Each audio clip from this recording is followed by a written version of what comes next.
On the island of Sodor, all the engines were working hard. Thomas and Toby were busy carrying people and parcels up and down the branch line. Everyone was happy. Only the coaches, Annie and Clarabelle, were complaining. Pingas, pingas, pingas, pingas, pingas, pingas, pingas, pingas, pingas, pingas, pingas, pingas, pingas, pingas, pingas. By the side of the track was a lonely little cottage with a familiar figure waving to them. "It's Mrs. Kindley," whistled Thomas. "Peep, peep, Happy Christmas!" Thomas always felt better for seeing her. Christmas just wouldn't be Christmas without Mrs. Kindley. When work was over, Thomas went to see the other engines. All their coats had been polished. "Ha," said Gordon, "just look at us. Your driver will have to work fast to get you as smart as us." "That," replied Thomas, "I've something important to say. You will die. Do you realize it's a whole year since Mrs. Kindley saved us from... Do you remember when she was ill in bed and..." "Yes, of course," interrupted Edward. "You told us how she waved her out of her window to warn you about a landslide ahead.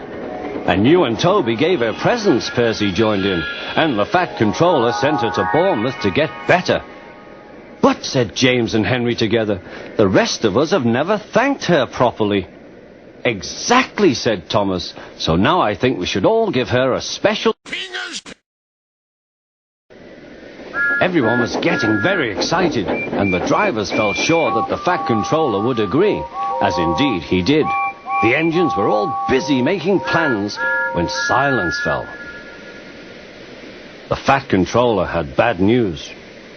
"The weather's changed badly. Mrs. Kindley is snowed up." You will die. Thomas hated snow, but he said bravely, "I'll try, sir. We must rescue her. We must." "There's a good engine. You and Toby will manage splendidly."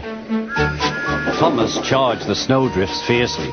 Sometimes he swept them aside, sometimes they stuck fast, and the men had to loosen them.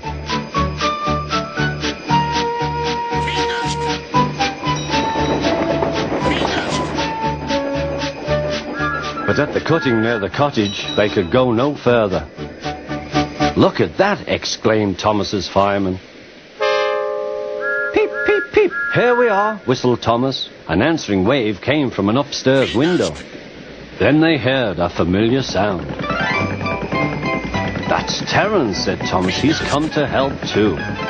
Sure enough, Terence had a snowplow and was working hard to clear a path to the railway line in safety. At long last, the rescue was complete. Percy took the tired workman home. It was complete. It was complete. It was complete. Terence said goodbye to Mrs. Kindley. You will die. He watched them all set off. The engines made good time. No more snow had fallen, but the yard was dark. Tom's heart sank. Suddenly, all the lights went on. What a marvelous sight awaited Mrs. Kindley. "Well done," said the Fat Controller. "I'm really proud of you all." Mrs. Kindley especially thanked the smaller engines. "Thomas and Toby are all friends," she said. "And now, Percy, you are my friend too." Percy was very pleased. "3 cheers for Mrs. Kindley," he called. "Peep, peep, peep!" They all whistled.